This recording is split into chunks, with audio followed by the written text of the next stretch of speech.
तन को धारण करते हैं, लेकिन यदि उन्हें कोई छेड़ता है तो किसी को छोड़ते भी नहीं। आज वही हुआ, दुर्वासा ऋषि ने यदुवंश को शापित कर दिया।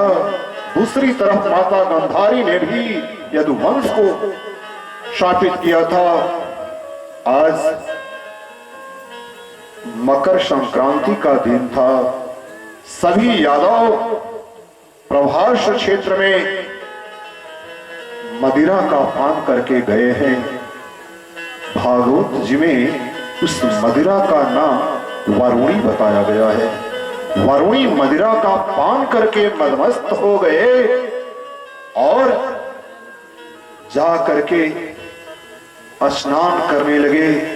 खेल खेल में ही उनका भाव बिगड़ने लगा, आपस में लड़ने लगे, मरने लगे, कटने लगे। और वही जो लौह चूर्ण था पीस करके समुद्र में जो डाल दिया गया था, वही धारदार घास के रूप में उत्पन्न हुई थी।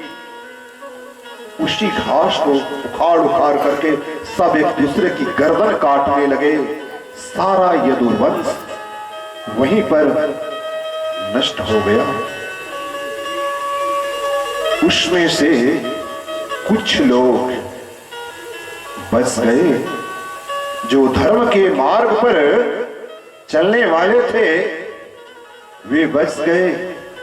यहां एक प्रश्न आता है, प्रायः करके लोग पूछते हैं, जब संपूर्ण यदुवंश नष्ट हो गया तो फिर यादव कहां से आए? यही प्रश्न रामायण में भी लोग करते हैं। जब भगवान परशुराम 21 बार क्षत्रियों से धरती को विहीन कर दिए तो फिर क्षत्रिय कहां से आ गए? तो धर्मानुरागी प्रेमी सज्जनों, याद रखना, नाश उसी का होता है जो धर्म से विमुख होता है, जो प्रभु से विमुख होता है। रामावतार में भी, परशुरामावतार में क्षत्रियों का नाश समूल नहीं हुआ था। जो धर्म के विपरीत आचरण करता था वही मरे थे, धर्म का आचरण करने वाले बचे रह गए। और यदि इधर यदुवंश का नाश हुआ, लेकिन उसमें भगवान कृष्ण, अक्रूर जी, उद्धव जी, सरीखे जितने धर्मात्मा यादव थे बचे रह गए। इसलिए यदुवंश का नाश तो हुआ, लेकिन समूल नाश नहीं हुआ। तो यह कहना सर्वथा अनुचित है कि यदुवंश का नाश होने के बाद यादव कहां से आ गए, क्षत्रियों का नाश होने के बाद क्षत्रिय कहां से आ गए। यह रहस्य की बात है। उसके बाद भगवान अपनी लीला संपन्न करके गोलोक धाम में जाने लगे। उन्होंने बहेलिये के मन में ऐसा भाव दिया। बहेलिये ने बाण का संधान किया और जा करके एक पीपल के वृक्ष के नीचे बैठ करके प्रसन्न चित्त हो रहे थे।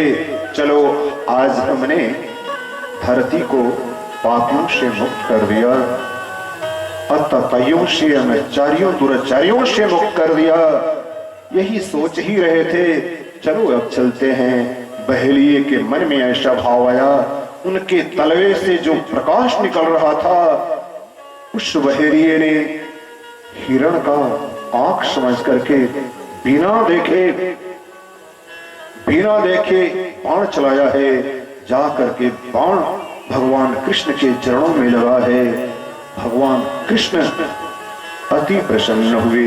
चलो अब इस लोक को छोड़ करके अपने नित्य लीलाधाम गोलोक में चलते हैं। तब तक बहेलिया आ गया। बहेलिया बहुत शर्मिंदा हुआ, क्षमा प्रार्थी हुआ। भगवान, हमसे गलती हो गई, हमें माफ कर दो, हमने आपको मार डाला, अनजाने में मारा है प्रभु, हमें माफ कर दो। भगवान ने कहा, नहीं बहेलिया, तुम नहीं मारे हो, मेरी प्रेरणा थी, इसलिए तुमने बाण चलाया, इसलिए तुम्हें दुखी होने की कोई जरूरत नहीं। इधर अर्जुन जी पहुंच जाते हैं। अर्जुन बहुत रोने लगे, बहुत रोने लगे।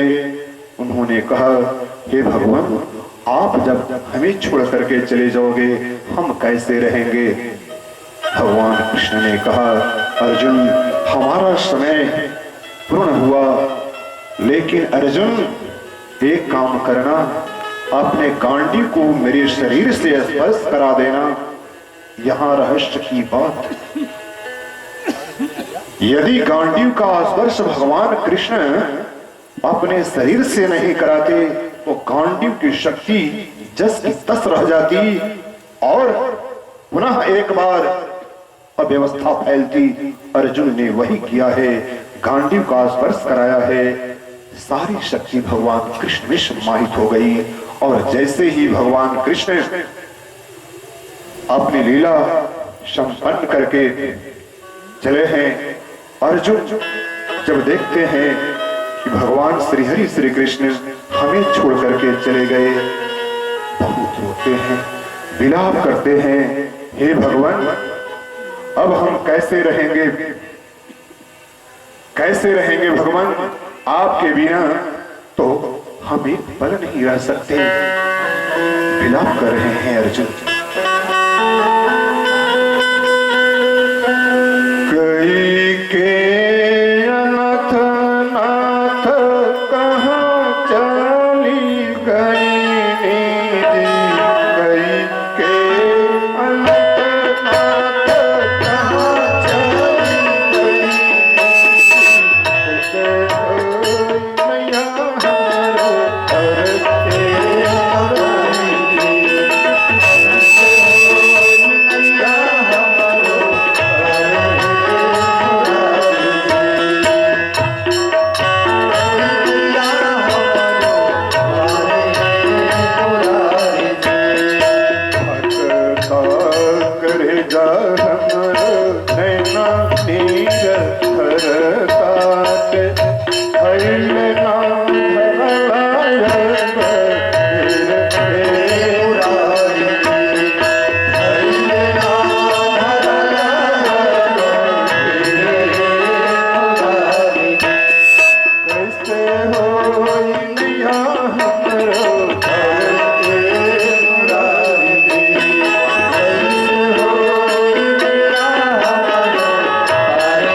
इस धरा धाम को छोड़ करके अपने नित्य लीला धाम गोलोक को पधारते हैं। अर्जुन बहुत व्यथित हो गए, फूट फूट करके रोने लगे। हे भगवान, जब जब हमारे परिवार पर विपत्ति आई तब तब आपने हमारी और हमारे परिवार की रक्षा की। हे भगवान, जब आप नहीं रहेंगे हमारे ऊपर आने वाली विपत्तियों का निवारण कौन करेगा। वहां से रोते बिलखते अर्जुन चले हैं। बीच रास्ते में भगवान कृष्ण ने कोल भीलों के मन में ऐसी प्रेरणा दी। भगवान कृष्ण ने कहा था, अर्जुन, हमारी 16,108 प्राणियों को तुम द्वारका से हस्तिनापुर लेकर के चले जाना, वहीं इनकी देखभाल करना। कहीं कहीं आता है कि भगवान कृष्ण स्वयं ही भील बन गए, लेकिन कहीं कहीं यह आता है कि भगवान कृष्ण भीलों के मन में ऐसी प्रेरणा दिए, वही हुआ, अर्जुन को घेर लिए भील और 16,108 प्राणियों को छीन लिए। वही अर्जुन, वही गांडीव, वही अर्जुन और वही गांडीव। समय का, काल का चक्र देखिए, फेरा देखिए। आज कोल भील अर्जुन की दुर्गति कर दिए। वहां से पुनः अपमानित होकर के अर्जुन चले हैं और जैसे ही हस्तिनापुर में पहुंचे हैं, यहां दरबार लगा है। अर्जुन का चेहरा मुरझाया हुआ है, चेहरे की चमक फीकी है। आज अर्जुन इतना हताश है, इतना उदास है, इतना निराश है। उनके चेहरे का भाव देख करके धर्मराज युधिष्ठिर ने पूछा, अर्जुन क्या हुआ? आज तेरी मन स्थिति कुछ अच्छी नहीं दिखती भाई, क्या बात है? तुम ठीक तो हो? हमारे स्वजन, हमारे रिश्तेदार, द्वारका के लोग, वहां के यादव सरदार ठीक तो हैं? हमारे प्रभु कृष्ण कैसे हैं? वहां की जितनी प्रजाजन है उनका समाचार सुनाओ भाई। अर्जुन ने जैसे ही सुना कि हमारे प्रभु कृष्ण का क्या हाल है, अर्जुन फूट फूट करके रोने लगे और धर्मराज युधिष्ठिर से कहने लगे, भैया हम लूट गए, हम बर्बाद हो गए। अब हमारे रिश्तेदार, हमारे स्वजन यादव नहीं रहे, हमारे प्रभु त्रिलोकीनाथ भगवान कृष्ण नहीं रहे। वे अपनी लीला स्मरण करके गोलोक धाम को चले गए। जैसे ही माता कुंती ने इस समाचार को सुनी, भगवान कृष्ण की जुदाई को बर्दाश्त नहीं कर पाई और तत्क्षण अपना प्राणांत कर ली। उसके बाद पांचों पांडव भी बहुत दुखी हो गए। अभी राजर्षि परीक्षित बाल्यावस्था में है, उन्हें राजपाट दे करके स्वर्गारोहण करते हैं। उसके बाद धीरे धीरे परीक्षित जी बड़े होते हैं और बड़े होकर के दिग्विजय किए। पूरे सृष्टि में एक छत्र राज हो गया। बड़े धर्मात्मा राजा हुए, बड़े यशस्वी, बड़े प्रतापी राजा हुए परीक्षित जी महाराज और उन्होंने दिग्विजय प्राप्त की। उसके बाद एक दिन शिकार करने के लिए जंगल में जाते हैं। वहां कलियुग से मुलाकात होती है। एक प्रश्न आता है, कलियुग की शुरुआत कब हुई? तो भगवान कृष्ण जिस दिन इस धाम को छोड़े हैं, तत्क्षण कलयुग प्रवेश कर गया और कलयुग का चारों तरफ साम्राज्य फैल गया। आज कलयुग पहुंचते पहुंचते परीक्षित के राज में आया है। परीक्षित जंगल में गए हैं शिकार करने के लिए। उन्होंने देखा एक काला कलूटा विकराल रूप धारण किए हुए एक आताताई है जो गौ माता को बहुत परेशान कर रहा है। उसकी मार से गौ माता थर थर कांप रही है, मलमूत्र त्याग कर रही है। राजर्षि परीक्षित ने आवाज लगाई, ठहरो, कौन हो तुम? मेरे जैसे धर्मात्मा राजा के राज्य में ऐसा पाप करने वाले तुम कौन हो? तेरी हिम्मत कैसे हुई हमारे राज्य में इस तरह अव्यवस्था फैलाने की? पहले तो कलयुग अकड़ा, बोला कि राजन, तुम मेरी शक्ति को नहीं जानते। मैं कलयुग हूं, मेरा यह समय चल रहा है।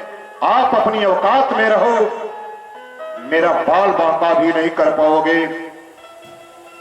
जब कलयुग की ललकार राजर्षि परीक्षित जी सुनते हैं, परीक्षित ने अपना धनुष बाण उठाया है और कलयुग का मान मर्दन किया है।